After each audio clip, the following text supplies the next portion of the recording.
Europe 1 Soir Week-end, Pierre de Villeneuve. Les débats de Panorama sur Europe 1 jusqu'à 19h avec deux politologues à table ici avec moi. Bonsoir William Tay. Bonsoir Pierre. Président du think tank Luminaire. Bonsoir Dorian Dreuil. Bonsoir. Expert associé à la fondation Jean Jaurès. Alors ce remaniement, dernières informations du service politique d'Europe 1 qu'on a vu dans le journal de 18h. Gabriel Attal qui devait faire ses vœux ministériels demain matin, finalement les fait le 11, donc jeudi. Est-ce que c'est un indice plausible, probable d'une autre communication, comme on dit dans le jargon, demain matin, William Tay? Parmi la liste des prétendants à Matignon ou des prétendants supposés à Matignon, c'est le seul qui permettrait à Emmanuel Macron de mettre une équipe de combat, parce que dans les différents noms qu'on circule, il y a à peu près deux catégories. Il y a les personnes qui ont un poids politique qui sont très forts, qui permettent à Emmanuel Macron de respecter les institutions de la 5e, donc d'avoir un président qui préside, d'avoir un Premier ministre qui est le chef de la majorité. Or, le président de la République est exposé, baisse dans les sondages, parce qu'il est à la fois président de la République, chef de l'État, et également chef de la majorité. Donc si par cas, il y a une mauvaise action politique, c'est lui qui en paye les conséquences. Quand on regarde les noms qui sont cités, donc d'un côté Richard Ferrand qui a été éliminé, mais Sébastien Lecornu, Julien de Normandie rentrerait dans la même case que Jean Castex et Elisabeth Borne, c'est-à-dire d'une annexe de Matignon, qui serait une annexe de l'Élysée, auquel ce serait Alexis Kohler, qui officierait véritablement comme Premier ministre, et c'est Emmanuel Macron qui serait président de la République. Si par cas Emmanuel Macron veut renverser la tendance, je pense qu'il devrait considérer des questions comme Gabriel Attal et comme Bruno Le Maire, qui permettraient de donner une impulsion plus forte à l'action gouvernementale qui est en difficulté, alors qu'Emmanuel Macron a à peine été réélu il y a 18 mois. Ouais, donc au lieu ou là où nous voyions juste peut-être une question de calendrier, parce que quand le président de la République ou quand le secrétaire général de l'Élysée arrive sur le perron de l'Élysée pour annoncer une nouvelle équipe gouvernementale, évidemment, ça fait mauvais genre pour un ministre majeur d'annoncer ses vœux à l'éducation nationale. Vous allez plus loin, vous dites que Gabriel Attal peut être en fait le dossier caché. Il y en a 4-5 noms qui circulent. Oui, et alors surtout Dorian Dreuil, parce que c'est peut-être une... qui circule. Non, surtout Dorian Dreuil, parce que le président a toujours pas aimé que de prendre un nom qui a été beaucoup cité la semaine d'avant. C'est-à-dire que ça a été le cas notamment quand il a nommé Madame Borne, pour la première fois d'ailleurs. Oui, ou pour d'autres raisons, laisser vivre un nom comme ça quelques jours pour voir comment réagit l'opinion, comment réagit la majorité, voir s'il y a des levées de boucliers ou pas. Ce qui est d'autant plus important, j'ai envie de dire, dans ce contexte de majorité relative, où il faut trouver le ou la personne à personnalité qui va être compatible avec les trois groupes parlementaires de la majorité, le MoDem, Horizon et Renaissance, et qui ne va pas être incompatible avec les Républicains, dont ils vont avoir besoin pour certaines réformes, et qui ne sera pas non plus impossible pour les groupes parlementaires de gauche. Donc c'est quand même pas évident de trouver celui ou celle qui réunit toutes ces qualités dans un timing qui n'est pas idéal, parce qu'on est au lendemain d'une crise politique très forte au sein de la majorité après le projet de loi immigration, mais on est à quelques mois d'un rendez-vous électoral qui va être très important et pour lequel la majorité présidentielle n'est pas donnée en avance, voire même plutôt très vous pouvez même retard, dire dans lequel, pour les européennes, où on a une tête de liste qui arrive, c'est celle de Jordan Bardella, et dans tous les sondages, il est donné gagnant. 10 points. Voilà. Et qui a plus 10 points, donc le timing de ce remaniement est pas évident pour donner un nouveau souffle au quinquennat, et surtout il y a cet équilibre à trouver, et ce que vous disiez tout à l'heure, ce que Fred Dabi disait aussi avant qu'on arrive. Vous l'appelez Fred Dabi, vous? Oui, comme Bob Moran en fait. Fred Dabi contre tout chacal, aventurier contre tout guerrier, oui, bien sûr.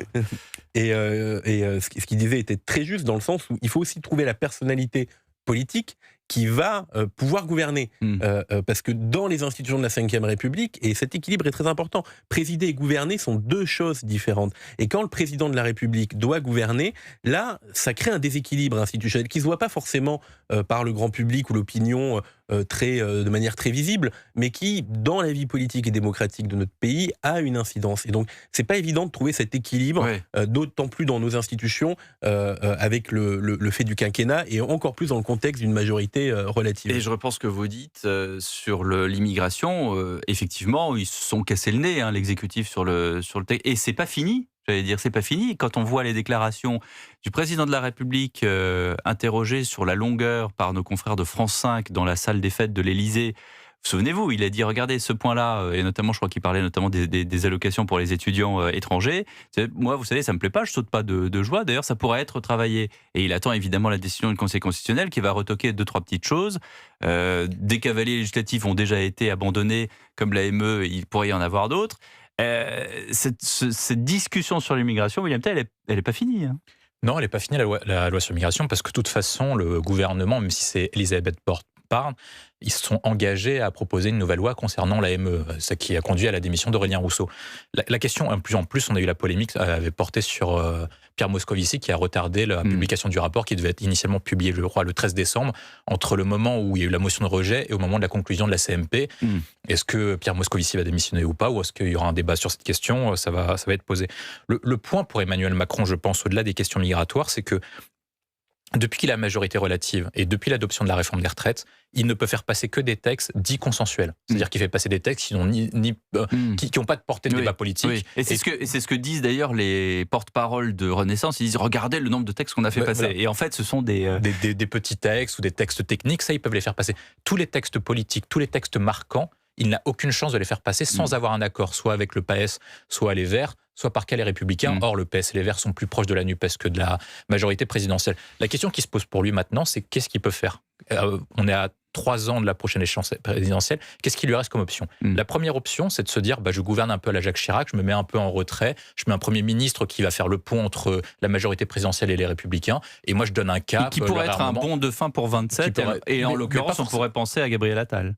Peut-être lui, mais je pense que c'est pas forcément la meilleure option. C'est plutôt le Cornu qui se mettrait plutôt dans un rôle où il dit j'ai pas d'ambition présidentielle et je fais le pont entre les deux partis pour que les partis de gouvernement tiennent face au Rassemblement national.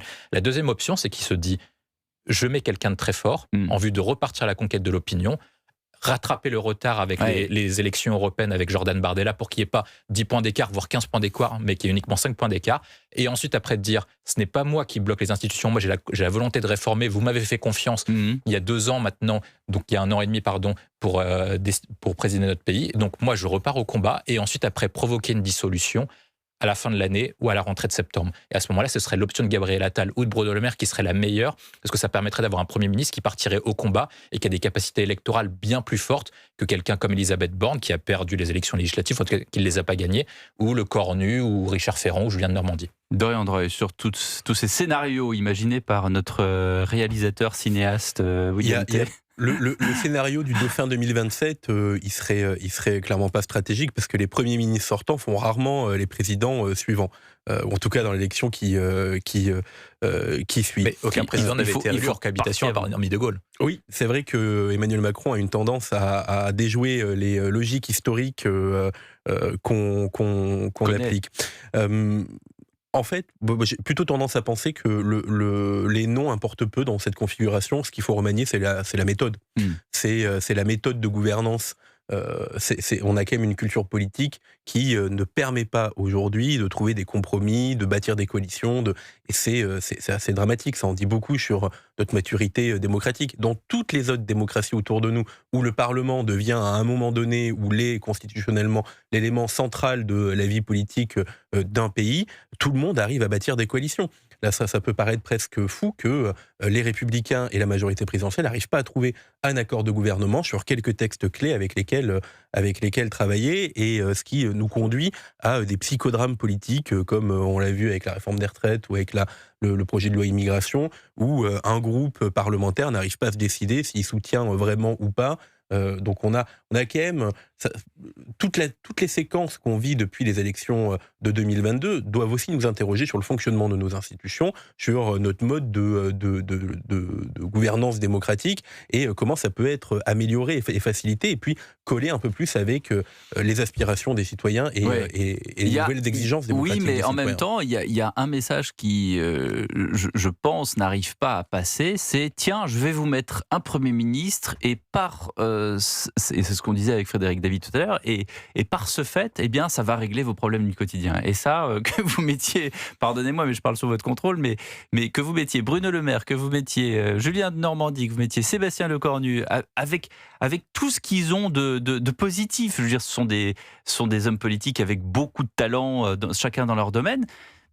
je ne pense pas que tout d'un coup, l'électeur lambda se dise « Ah, mais c'est génial, demain sera totalement différent ». Il n'y a pas eu beaucoup de remaniements IMT. qui ont eu un poids politique très fort. Il y a eu celui de 83 avec le tournant de la rigueur, le remplacement de Pierre Mauroy par Laurent Fabius, qui a permis de montrer un changement de cap la rupture avec l'alliance avec les communistes pour devenir un parti social-démocrate classique et tourner vers l'horizon européen de François Ça, Mitterrand. c'était un coup de poker de François Mitterrand. Non, mais ça marchait, ça a transformé le ouais. Parti socialiste durablement. Et aujourd'hui, peut-être qu'ils en payent aujourd'hui les conséquences. Il y a un deuxième tournant, moi je pense, qui a fonctionné, même si François Hollande s'est loupé, c'est le changement de Jean-Marc Ayrault par Manuel Valls, qui donne une impulsion très claire avec le passage d'une politique de la demande à une politique de l'offre avec le CICE, le pacte de responsabilité, etc. Et peut-être qu'il en paye les conséquences aujourd'hui. Le point essentiel, c'est que de toute façon, le changement de Premier ministre doit traduire un changement de cap. C'est-à-dire que si par cas, Emmanuel Macron change les hommes, mais ne change ni la méthode, ni la ligne politique, il n'y aura pas de changement. C'est pour ça Mais que... il ne le fera pas. Vous pensez qu'il veut... Moi, je dis juste... Vous pensez qu'il va y avoir un changement de méthode? Moi, je n'exclus pas une seule option, c'est celle de Gabriel Attal, parce que Gabriel Attal, dans l'opinion, Oui. qu'on soit pour ou contre ce qu'il dit, a réussi à montrer qu'il avait fait un changement de cap avec celui de Pape Ndiaye au ministère de l'Éducation nationale lorsqu'il débarque en juillet dernier. Ça veut dire qu'actuellement, le manque criant du macronisme, il y a peut-être des problèmes économiques, mais c'est surtout un problème d'autorité et sur les choses régaliennes. Si Gabriel Attal ou Gérard Darmanin, même s'il n'est pas en lice, quelqu'un comme ça arrive et met un changement de discours, un changement de dispositif très fort, peut-être que les Français se diront, au moins... Peut-être qu'on ne fera pas confiance au gouvernement, mais au moins on écoutera ce qu'ils ont à dire. Quand on regarde les enquêtes d'opinion, Gabriel Attal est maintenant crédité sur un ensemble des segments et a surtout monté dans les enquêtes d'opinion auprès des sympathisants républicains et un peu Rassemblement national. Ouais, ce qui s'appelle en politique un électrochoc. Il fait la moue d'Orion Andreuil, il est dubitatif. Dans la mesure où la qualité qui sera indispensable pour le ou la prochaine ou pour Elisabeth Borne, quand même pas exclu qu'elle... Ah ben voilà, c'est ça, merci d'y venir. Voilà, qui reste en fonction. La principale qualité, ça va quand même aussi d'avoir de la technique parlementaire, de la connaissance de l'Assemblée, surtout dans la mesure où le centre névralgique de notre vie politique aujourd'hui, c'est l'Assemblée nationale. C'est cet hémicycle-là, c'est là où doivent se faire les accords, c'est là où tout peut basculer jusque dans les dernières secondes avant un vote ou autre. Et donc, il faut avoir sûrement un peu d'expérience parlementaire, un peu de roublardise, peut-être aussi un peu d'expérience de négociation, de discussion, de comment est-ce qu'on crée des compromis, comment est-ce qu'on traite avec cette Assemblée et avec les députés. Et pour ça, il faut y avoir traîné un peu ses guêtres et l'aimer, cet hémicycle, pour bien savoir le manœuvrer, parce que il y a le qui peut, mais il y a aussi qui veut. Parce que c'est pas le job le plus marrant du monde d'être Premier ministre, surtout en ce moment où... Contrairement à ce que dit François Bayrou ce soir. Tous les 4 mois, on vient prendre des baffes en motion de censure, on vient poser des 49.3 pour faire passer des lois budgétaires, et où les questions au gouvernement ont rarement été aussi violentes et difficiles à appréhender, et où tout se concentre sur Matignon. Donc c'est pas une période joyeuse, si tant est qu'il y en ait pour être Premier ministre. William Tay, comment est-ce que Elisabeth Borne pourrait repartir ni vu ni connu, j'allais dire. Elle a un avantage très important depuis la dernière fois que son nom a été cité pour un départ, c'est-à-dire en juillet dernier, c'est qu'il n'y a pas de remplaçant idéal. C'est-à-dire qu'actuellement, en fait, Emmanuel Macron a que des mauvais choix. C'est-à-dire que la personne... Sympa pour ceux qui nous... Oui, en fait, il n'y a pas d'option. Il n'y a pas quelqu'un qui coche toutes les cases. C'est-à-dire qu'il faut quelqu'un qui soit fidèle au président de la République, qui soit politique, mais en même temps très peu visible et qui ne fasse pas d'ombre au président de la République.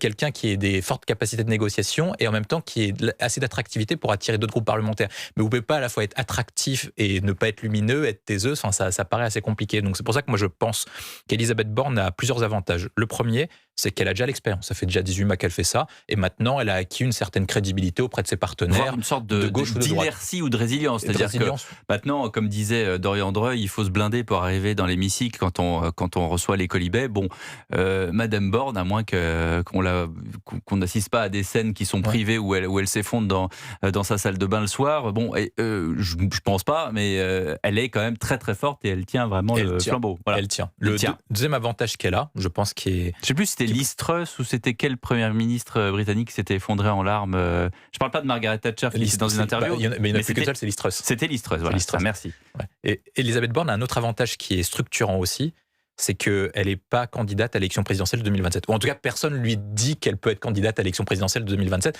ce qui file un avantage, parce que lorsque vous voulez négocier avec des oppositions, il vaut mieux négocier avec quelqu'un qui n'a aucune chance de devenir président de la République, parce que si par cas vous mettez quelqu'un, vraisemblablement les Républicains vont lui mettre des pots de banane, comme le Parti Socialiste et les Verts et les autres oppositions. L'autre avantage que moi je vois, c'est qu'au sein de la majorité, il y a très peu de personnes capables de rassembler à la fois ce que vous disiez, c'est-à-dire l'aile gauche de la République en marche, l'aile droite de la République en marche, Horizon et le Modem. C'est-à-dire qu'il y a très peu de profils dans la mesure où si par cas vous mettez quelqu'un de nouveau comme Attal, est-ce que le Modem, est-ce que Édouard Philippe sera pour quelqu'un qui pourrait éventuellement prétendre à la succession d'Emmanuel Macron? C'est là où elle a un risque.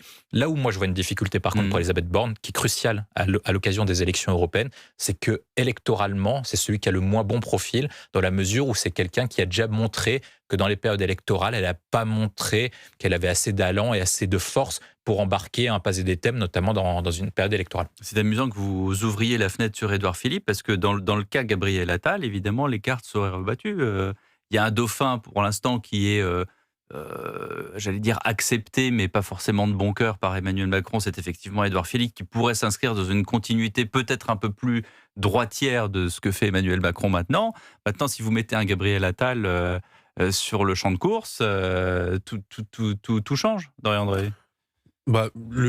Notre histoire politique contemporaine elle montre aussi beaucoup que les dauphins qui sont choisis sont aussi rarement ceux qui sont élus. C'est plutôt ceux qui sont dans la disruption ou un peu plus dans la nouveauté. Et Édouard Philippe est dans la disruption. Il est parti, il a dit écoutez, voilà, je ne veux plus travailler avec vous, puis on verra ce que je fais après. C'est pour ça que celui ou celle qui essaiera d'être sur Matignon ou qui sera nommé à Matignon aura une difficulté dans la perspective 2027, où après 10 ans d'un même président de la République, il y aura mécaniquement, nécessairement, une volonté d'alternance politique, et donc être considéré comme le sortant ou trop proche du président de la République ne sera pas forcément un avantage pour récupérer ou travailler sur le bloc central, le bloc électoral central, qui sera légué par Emmanuel Macron. J'entends bien, mais imaginez Emmanuel Macron choisir un Premier ministre qui sera, par exemple, le Cornu ou de Normandie, ou peut-être même Madame Borne. On laisse Gabriel Attal pour l'instant dans son ministère de l'Éducation nationale, et puis tout d'un coup, quelques années plus tard, on le met en lice. C'est pour ça que j'ai pas de challenger parce que j'ai pas envie de lui souhaiter de. J'ai plutôt le sentiment que le moment là qu'on vit avec cette période de remaniement est pas le fait politique le plus important qu'on aura en 2024. D'abord parce que ça vient de commencer, mais surtout le vrai tournant du quinquennat, ça va être les élections européennes. D'abord parce que ça risque d'être un électrochoc électoral très fort en France, mais pas que sur l'ensemble des pays européens, où la vague populiste continue de s'annoncer comme très forte, et que c'est après ce moment-là, après ce moment politique électoral très fort, qui aura besoin d'une impulsion de renouveau un peu politique pour le quinquennat. C'est pour ça que le timing est assez compliqué pour le président de la République et un peu inhabituel. Je pense que ce qui doit faire peur à la majorité, c'est que l'écart électoral devient de plus en plus fort entre l'Assemblement national et la République en marche. C'est-à-dire lors des dernières élections européennes, il y avait moins d'un point d'écart, je crois, entre les deux formations politiques. Ça, c'est le premier élément. Le deuxième élément, c'est que le bloc de la droite de Macron a pris, je crois, 15 points ou 20 points entre les deux élections. C'est-à-dire que non seulement le Rassemblement national monte, mais en plus, les Républicains sont crédités du même score que la dernière fois. Et en plus, Reconquête a émergé et fait 7 à 8%. Donc, c'est-à-dire que vous avez un bloc électoral qui équivaut à 40 voire 45% en fonction des enquêtes. Si par cas, vous avez une telle force politique qui arrive en vue de la prochaine élection présidentielle, il y a de fortes chances que Marine Le Pen ait assez de réservoirs de voix pour être élue, notamment si elle fait face à Jean-Luc Mélenchon.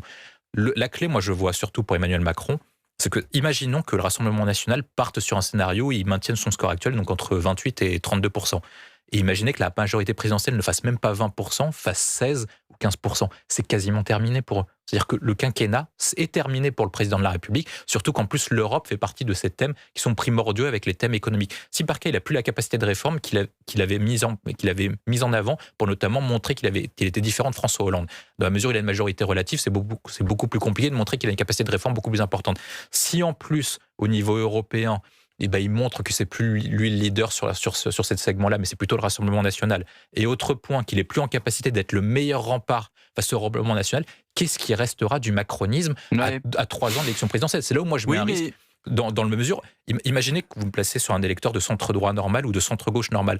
Si la République en marche fait 15% ou 16%, personne ne croira que la République en marche est en capacité, Renaissance, sera en capacité de battre Marine Le Pen lors des prochaines élections présidentielles. Donc ils perdront la capacité du vote utile et la capacité de faire barrage. J'ajoute juste une petite chose, une nuance à ce que vous dites, William Tay, c'est uniquement si les observateurs dans les médias, dans les journaux, dans les think tanks le disent. Parce que les électeurs... l'élection européenne, de tout temps, ça a été quelque chose... vous regardez les participations, les gens s'en fichent en fait des européennes. Cette année, c'est un peu particulier. On a souvent dit que c'était une sorte de mid-term par rapport à 27, parce qu'il y a une sorte d'incertitude. Mais voilà, si nous, on ne se fait pas l'écho des européennes, je ne pense pas que, pense pas que ce soit aussi vindicatif. Vous aurez un scénario où la plupart des journalistes politiques vont... Parce que ce sera le seul scrutin national. Certainement, puis on va faire des émissions spéciales que les gens vont écouter, les journalistes vont se positionner dessus. Et surtout, comme vous avez un champ politique qui est très, très mouvant, vous aurez un certain nombre d'acteurs politiques qui vont se positionner en fonction. Est-ce que vous n'aurez pas une grande partie de Reconquête qui va rejoindre le Rassemblement national? Si par cas le Rassemblement national est à 30, est-ce qu'il y a une partie d'LR qui ne peut pas se positionner vers Édouard Philippe, vers leur candidat originel, ou vers Marine Le Pen? Les vases communicants, vous aurez ça fait quand même quelques années qu'on en parle, mais ça n'arrive jamais. Ils communiquent assez peu souvent. Oui, mais les vases communicants qu'on annonce, ils communiquent assez peu souvent. Oui, puis surtout quand tu communiques, ils s'envoient des noms d'oiseaux. Sur le scrutin de juin 24, il y a quand même une participation un peu en hausse sur les dernières élections européennes. Le taux de participation était en hausse par rapport aux précédentes. C'est pas impossible. Ça peut pas être plus bas. C'est pas impossible. Oui, et c'est heureux que ça baisse pas plus, mais c'est pas impossible qu'il y ait un nouveau regain de participation et que ça soit pas si déconnant par rapport aux élections précédentes. Mais le ou la première ministre n'aura pas d'impact en tant que chef de gouvernement ou chef de la majorité sur ce scrutin.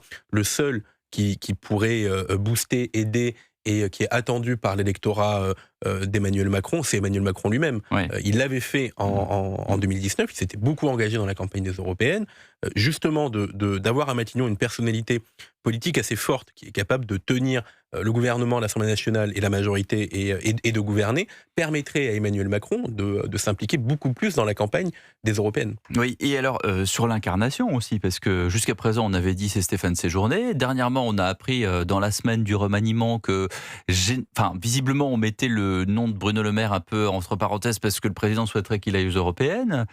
C'est plausible ça, BLM aux européennes? Je pense qu'il faut... Il ira pas. Moi, je pense qu'il ne faut rien exclure parce que, de toute façon, on l'a vu notamment avec les ministres qui ont voulu, entre guillemets, organiser un poupouche sur la loi immigration. C'est-à-dire qu'on a vu qu'en fait, il ne pesait rien sur le président de la République. C'est-à-dire qu'une grande partie du personnel politique du gouvernement ne pèse rien aujourd'hui si par cas Macron les défait comme ministre. Ils auront une existence qui sera quelconque. La question pour Bruno Le Maire, c'est si par cas Emmanuel Macron lui a vraiment fait l'option, je ne sais pas si c'est vrai, mais lui a dit soit c'est tête de liste, soit c'est rien, qu'est-ce qu'il peut faire pendant 3 ans pour exister sur la scène politique? Il peut rejoindre Édouard Philippe dans sa préparation de la présidentielle de 27. Si par cas il veut vraiment être président de la République lui-même, en tout cas ce qui se murmure auprès de Bruno Le Maire, il peut pas battre Édouard Philippe sur ce segment, en tout cas dans cette position de mise en retrait, parce que le champ est déjà occupé par Édouard Philippe. Donc si Bruno Le Maire veut être président aussi à son tour, ça veut dire qu'on va avoir un échiquier politique comme on a depuis X années, X décennies, c'est-à-dire qu'à droite, la droite s'engueule, se tire dessus, etc. Et on va avoir un casting absolument infernal de 6, 7, 8 candidats. Oui, à 8 mois peut-être une primaire radiophonique, télévisée, Europe 1 CNews, avec, comme on avait eu en 2016. Voilà. À 8 mois de l'élection, oui, et puis après, il n'en restera plus que 1 ou 2. Ouais, Dorian Drey, vous voyez les choses comme ça, vous, un panel de droite. C'est pas une spécificité de la droite d'arriver à une élection avec plusieurs candidats. Là, en l'occurrence, on parle de la droite. Et parfois qui se ressemblent. Je me fais toujours la réflexion quand on parle des têtes de liste et de qui va être tête de liste ou qui a choisi qui. Je dis toujours qu'il y a une catégorie de personnes qui doivent se sentir un peu oubliées dans ces moments-là, c'est les militants et les adhérents des partis politiques qu'on consulte assez peu finalement pour savoir qui est l'incarnation ou pas de leur propre camp, de leur propre parti. Le sentiment moi que j'ai, c'est que encore une fois, la tête de liste importera peu sur l'élection sur les européennes. C'est la présence ou pas du président de la République dans cette campagne et qui ferait la différence ou non. Après, donc on en revient toujours à cet adage qu'il vaut mieux parler à Dieu plutôt qu'à ses apôtres, et c'est toujours pareil. Sur le timing, là, alors évidemment, personne n'a de boule de cristal. On a eu cette information du service politique d'Europe 1 comme quoi, voilà, ça pourrait intervenir demain. On est quoi ? On est dans une course contre la montre. En même temps, les Français se disent bon, bah, on va changer de Premier ministre et puis alors, ça va pas changer ni la fin de mois, ni le fait qu'il va faire -12 cette semaine dans certaines zones de France. L'opposition, William Tay, l'opposition de droite, les Républicains, le Rassemblement national, la gauche mélenchoniste de LFI. Comment est-ce qu'ils regardent tout ça ?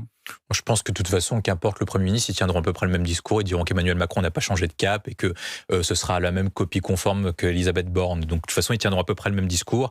La gauche dira... Est-ce qu'ils n'en profiteront pas aussi pour avancer leur pion aussi ? Peut-être, mais je pense que la gauche dira de toute façon que Emmanuel Macron n'a jamais mis un Premier ministre aussi droitier, et la droite dira qu'ils n'ont jamais mis un Premier ministre aussi de gauche ou aussi gauchiste qu'ils n'ont jamais vu. Donc le discours des oppositions, on l'aura à peu près. La question qui est posée, moi je pense, est essentielle, c'est qu'avec la résurgence des noms comme Gabriel Attal, c'est est-ce qu'on aura un Premier ministre politique qui a du poids, et donc dans ce cas-là, ou qui va attirer l'attention sur lui, c'est-à-dire que les oppositions vont se concentrer non pas sur le président de la République, mais sur le Premier ministre.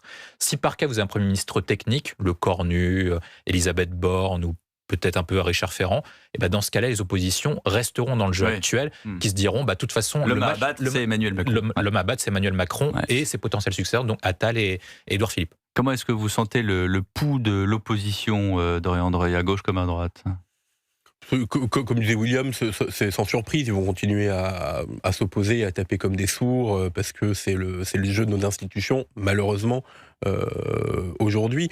Mais dans tous les cas, en fait, peu importe les scénarios qu'on peut imaginer ou ce que donnera comme verdict le président de la République, on en reviendra toujours au même blocage institutionnel à l'Assemblée nationale.